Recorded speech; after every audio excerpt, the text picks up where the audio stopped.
তাহলে সাধারণ মানুষ কি বলবে? সব থেকে রাস্তার পরিস্থিতি দেখুন, শুধু নবগ্রাম নয়, নবগ্রাম, কানাইপুর, বাসায় শাসক দল বারবার বলে আসছে যে উন্নয়ন নাকি রাস্তা দাঁড়িয়ে আছে। তাহলে এই রাস্তায় উন্নয়ন এইভাবে চলবে? উন্নয়ন প্রত্যেক বছর নৈতি রোডটা যা পরিস্থিতি রাখার পুজোর সময় তাপ্তি মেরে দেয়, কাজ শেষ। এইভাবে কতদিন চলবে? মানুষ কতদিন এইভাবে হ্যারাসমেন্ট হবে? জলের দেখুন, আজকে 4 বছর ধরে মানুষ খালি আশ্বাস দিচ্ছে পাইপ করবে, পাইপ করবে, পাইপ করবে, কল লাগিয়ে দিয়েছে, কিন্তু জল আসছে না মানুষের অর্ধেক বাড়িতে। এখনো বলছে 3 বছর ধরে বলছে এই 6 মাসের মধ্যে পাইপ আসবে, এখনো তো পাইপ এসে পৌঁছাচ্ছে না। মানুষ বুঝে যাবে, কার কাছে যোগাযোগ করবে?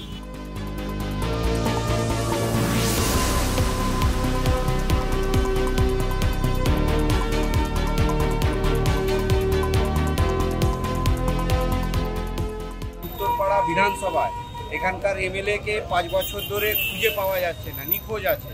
তাই জন্যে আমরা এই পোস্টারিংটা করলাম কি এই নবগ্রাম, কানাইপুর, রঘুনাথপুরবাসী কি ভুল করেছে যে এখানে দেখা যাচ্ছে না, এনাদের খুঁজে পাওয়া যাচ্ছে না।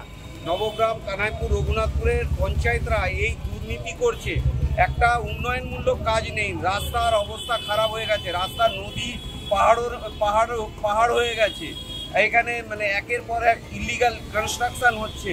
রঘুনাথপুর, কানাইপুরের, নবগ্রাম 3টে অঞ্চলেই জল নিকাশি ব্যবস্থা নেই। আমরা পঞ্চায়েত যদি দুর্নীতি করে তাহলে আমরা কোথায় যাব? আমরা তো যাব একটা আমাদের এমএলএর কাছে। উনি হতে পারে টিএমসির এমএলএ, কিন্তু আমাদের উত্তরপাড়া বিধানসভার এমএলএ তো, ওনাকে আমরা খুঁজে পাইনি, 5 বছর ধরে খুঁজে পাইনি। তাই জন্য আজকে আমরা এই পোস্টারিংটা করেছি।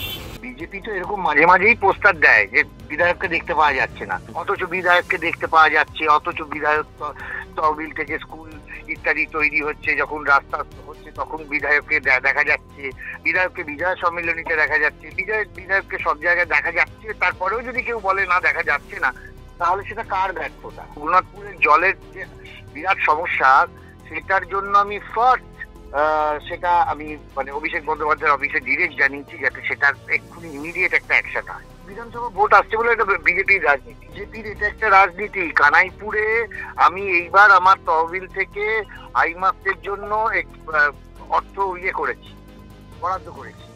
নবগ্রামের রাস্তার জন্যই আমি অর্থ বরাদ্দ করেছি। এইবার এই রিসেন্ট নবগ্রাম বিদ্যাপীঠের ওখানে ওই যে স্কুলটার ওখানে খারাপ একটা অবস্থা, বাজে অবস্থা হয়ে রয়েছে, ওটা নিয়ে আমি সেদিকে সমাধির সঙ্গে কথা বলেছি, আমি বলেছি পঞ্চায়েত সমিতিতে কথাও বলেছি, বলে তার জন্য আমি ব্যবস্থা নিতে বলেছি। এটা কি এমনি হচ্ছে? এগুলো ভোটের আগে এলে এগুলো ওনাদের কি মনে পড়ে?